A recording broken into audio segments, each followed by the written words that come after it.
right, Devil Horn, salute. Out of retirement, the Fuhrer has found out that Ozzy Osbourne's died.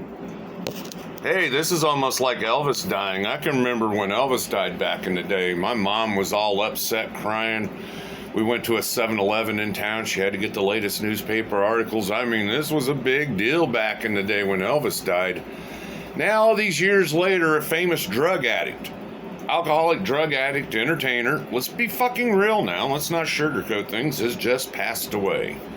Ozzy had some influence on us when we were growing up. First, he was a singer for Black Sabbath. Black Sabbath didn't even want this guy singing for him, but they had no choice and took it, and the rest is history. They had a little breakup for a while, and this guy's trapped in a hotel room eating pizzas and snorting cocaine. I like to eat some pizza and snort some blow. And then Sharon Osbourne, whose dad was a record producer, found him, and the rest. This is history, and thanks to Sharon Osbourne, I think every time you try to do a mashup with Ozzy music and a video from somewhere else, it's always blocked. It's always fucking blocked. So when I'm in high school in the early 80s, we all loved Ozzy. Everybody loved Ozzy. And the Blizzard of Oz came out. Everybody bought it. It was a number one song. Everybody had that back in high school. The Blizzard of fucking Oz. He had that cross, and he's like, I'm Ozzy fucking Osbourne. It was, what was that song? Don't ask me. Fragen Sie Ishmish Vishvachnik. Don't ask me, I don't know. That was a big one. And Mr. Crowley. I think I was 17 when Diary of a Man came out, and God, that was huge. That first intro, over the mountains. You had the drums and over the mountains, and then Mama Don't Cry, I've been a bad, bad boy, So I was fortunate, and I caught Ozzy, I think it was in November, that last tour right before, I forgot what year. It's been too many drugs, too many years ago. 81, maybe? 80, 81? I don't fucking remember, okay? I caught Randy Rhoads, and I think they went to Des Moines after that, and that's when they bit the head off and the rabies and all that, and then the airplane wreck. After Randy Rhoads died, the music kind of was goofy. I went into the Army, and I bought Howl at the Moon, and I hated it. There was only one good song, Howl at the Moon. That's it. And I quit listening to Ozzy there for a while, and then my mom was murdered in 1988, and all of a sudden now I'm an adult. Yeah, all of a sudden I got to grow up real. And when I thought about Ozzy Osbourne, I thought, it's time to grow up. Yeah, the music's childish, it's stupid, it's time to grow up. I missed out on Zakk Wylde. I was married, the only concert I could go to when I was married was ZZ Top. Okay, so what I could go to concert was very limited thanks to my ex-wife. Went to a hell of a lot of NASCAR races, though, on that. No, I think No More Tears. I bought that a few years back, and I'd take my old lady to work, and we'd listen to that, and it was good. It was fucking good, okay? I think that was probably one of the best CDs that he produced. Altogether, musically, lyrically, it was tight. And then he gets back with Black Sabbath, and there's no more Ozzy Osbourne. He ditched Zakk Wylde for somebody else, and I think Black Rain was the last Ozzy Osbourne album that came out that I had anyway. It was good. I got rid of it. Wish I would have still done it because there was still a couple good songs on it. But no, he went back. So it's kind of like to me, in a weird way, he kind of shit on just the true Ozzy fans. Yeah, there's a lot of us that would have loved to seen Ozzy and Zakk one more time. I never had the opportunity because I was married. In my lifetime, I've watched a lot, Let's start with Brian Jones in 1969. You got Janis, you got Jimmy, you got Jim, you got Bon Scott. You got a handful of them that died in the 70s. If you had to drop dead, Chris Cornell from Soundgarden drops dead. I mean, Kurt Cobain supposedly blows his head off. There's some, there's a gray area there. Yeah, so I've seen a lot of rock star deaths and shit through my lifetime. Let me check on my little thing here. No, remember Eddie Van Halen. I caught Van Halen 3 years in a row.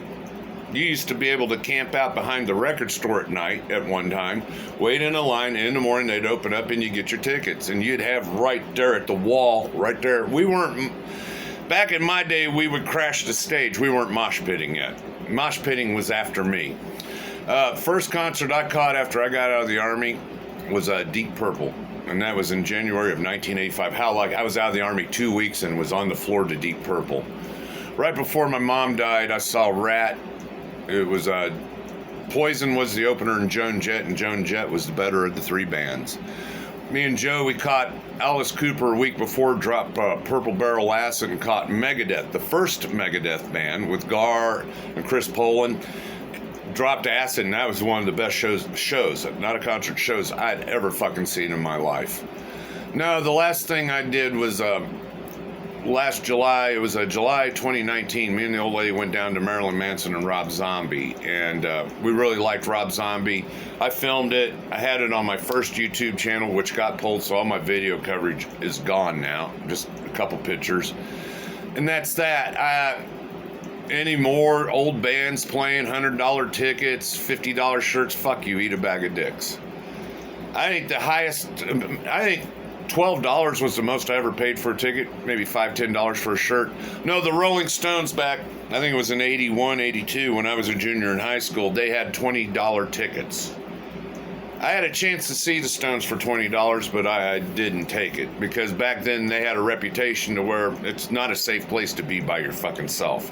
It's just not a safe environment, a Stone show. Now today, then they went out into the stadiums and never looked back.